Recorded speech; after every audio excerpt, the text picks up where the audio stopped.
Happy New Year, friends. I hope you're all doing really well and had a fantastic holiday break. I've just got back myself from a pretty fantastic winter sun break in LA, and whilst I was there I thought I'd take up on the opportunity to go and catch up with one of my colleagues and friends, Matt Marchant of Marchant Training Method. And so for the first blog of the new year I thought I'd bring you a really fantastic educational video on how to do some of the basics of Clubbell training.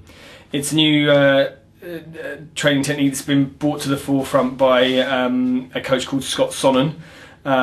He didn't actually invent, although I do say this in the blog, he didn't actually invent Clubbell training. It's been around for years, but he's been responsible for bringing it very much forward into current day training through his method called circular strength training. Matt is a level 2 coach, and I met him through my holistic lifestyle coach level 1 on my Czech training in July, and we kind of hit it off. So very kindly he gave me a lot of his time when I was away, and we've come up with a nice series of Clubbell training exercises that you could maybe go out and try for yourself. Now, as with anything that I blog or anything that I post up, then always check with your doctor first. If you have any predisposing conditions that might stop you being able to do certain exercises, you've got to go and get clearance first. I'm not saying go out and just do these willy-nilly, but there's some fantastic stuff on there.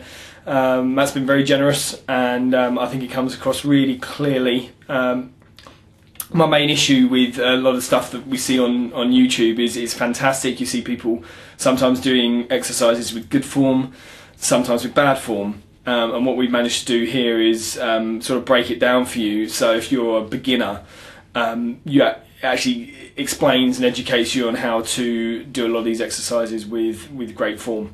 So this is just the first sort of blog that I've done with Matt, but hopefully in the future when I go back we'll be able to do more for you.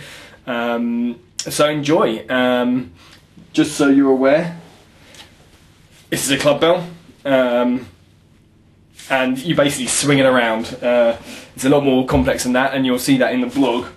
But what it does do is it helps with a lot of core strength, helps with a lot of shoulder strength, as well as general conditioning itself. So enjoy the blogs. If you do go out and give it a try, then I'm sure you'll enjoy it and have fun. And it's a very flexible, versatile training method. You can do it in your park, you can do it down the gym. So here we go. I believe the first one is going to be the Clubbell Swipe.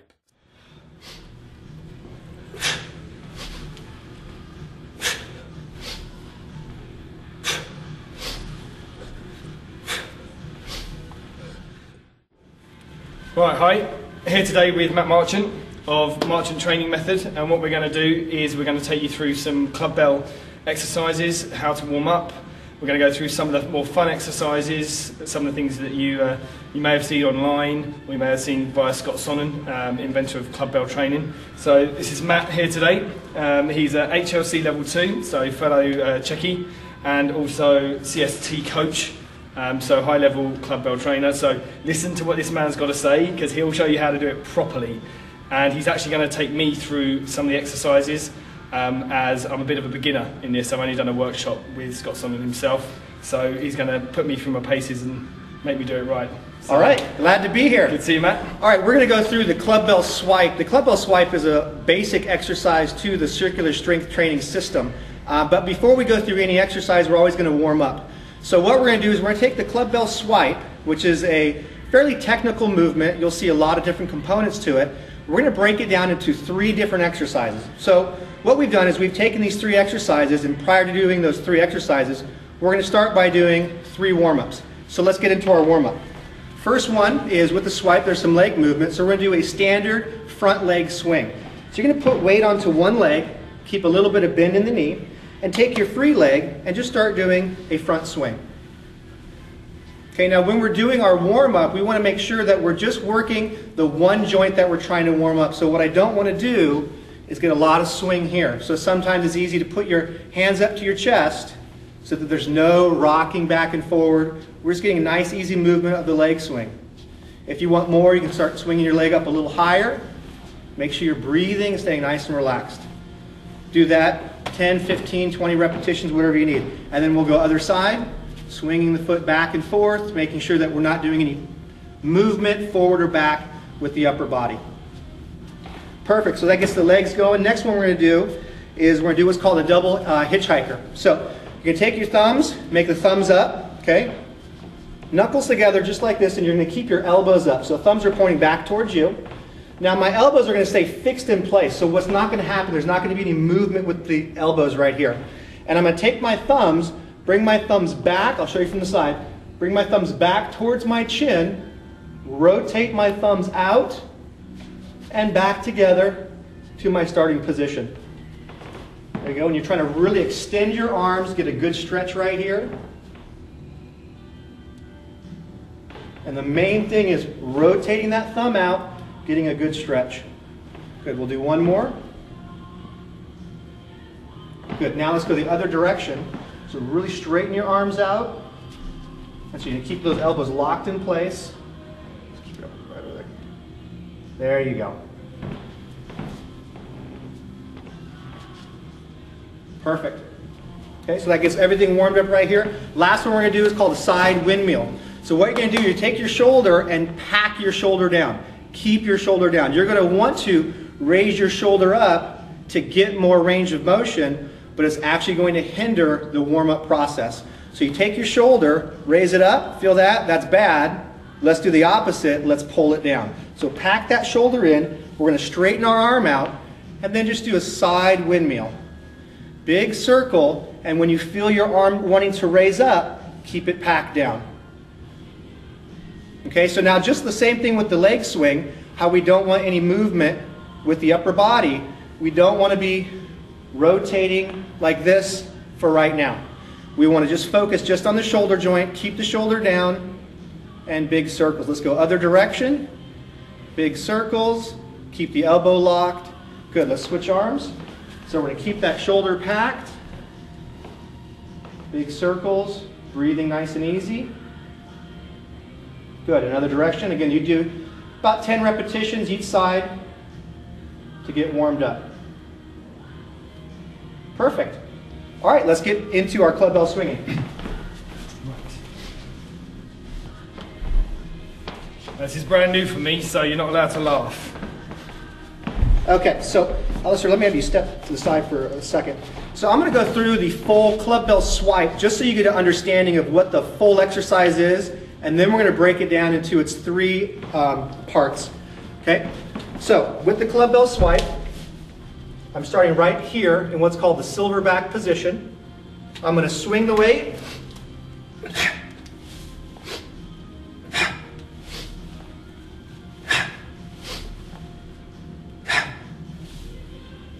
So that's the swipe. So let's break that into its three kind of functional parts. The first thing we're going to look at is the swing. So let's go ahead and get into our position. So we're going to start in what's called the silverback position. Is there anything people need to know about grip first? The great thing with clubbells is because of the handle, you can always adjust the grip to your needs. So you want it hard, you choke all the way down, right? You want it easier, you choke all the way up, okay? So you can do this exercise choked all the way down or choked all the way up. And then there's a lot of different sizes of clubbells that you can choose from to make it easier. I'm using a 15 at the moment. And I'm using the hundreds. Because he's just all man. Okay, so we're going to start with our silverback position. So it's important that you take a look at where my hands are.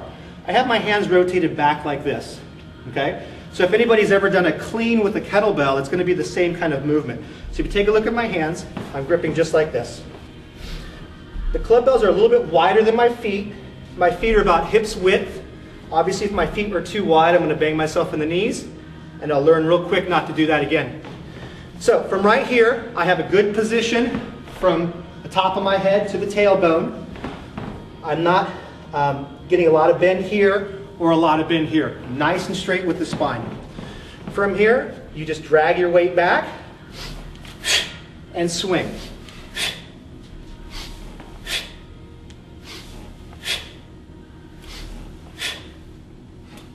And And I'll have Alistair just go on for a little bit. So an easy way to explain the breath in the beginning is exhale through the effort, and the effort would be right there. Exhale, inhale, exhale, inhale. So in this position, he's driving from his heels.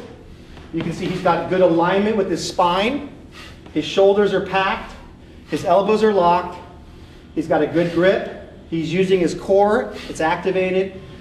He's got his hips moving, and he's driving with his feet. Perfect. Good. So that's our first part of the swipe, is learning how to do the front swing. Next one, we're going to do what's called a front pendulum. It's just a little bit more added on to what we just did. So I'm starting in the same position. I'm going to go right into my swing. But from this swing, I'm going to catch the weight right here in what's called order position. So let me show you order position. Okay? I have a good 90-degree angle here, 90-degree angle here. Okay? Weight is up nice and straight. My shoulder is packed. Okay? So a front pendulum is simply doing my swing, and instead of just swinging here, I catch the weight in that order position. And if you notice, I've got a good bend in the knees. Okay? Let me show you what you're not going to do. Lock the knees and catch. Not a good idea. A little bend, absorb, and back. Okay? Let me show you one other thing before we get into the pendulum. And this is a very important principle for your elbow. Okay, I'm going to show you from the side. Once you've gone into your front pendulum right here, in order to minimize the amount of stress put on your elbow, it's important that you point the weight and then swing. So watch what I'm going to do. I'm going to point the weight and swing, as opposed to letting the weight just kind of clunk down like that. That's going to put a lot of stress on these three joints here. So I'll show you one more time. Once I've gone into my front pendulum, I point the weight, let gravity do the work, and bring it back. Okay? Just go ahead and give that a try. Front pendulum. Starting our silverback position, just like we did with the swing. Now swing up to that order position. Ready?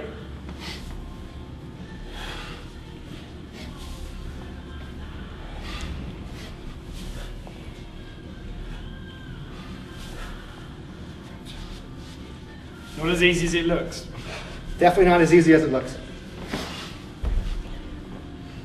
So you can see all the grip work being used here just to catch that weight. And this is where 15 pounds gets really heavy. Okay, we'll do one more.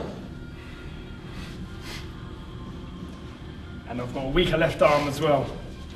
Perfect.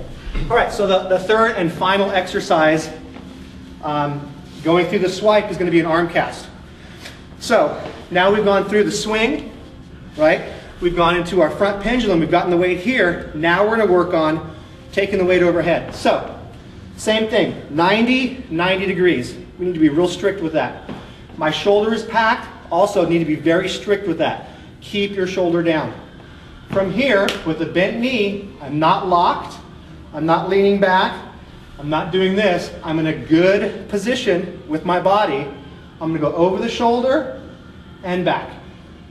Over the shoulder and back. So now I want to point out a quick point when it comes to the arm cast. It's important that you watch where the end of the bell goes. Watch my ear, watch the bell.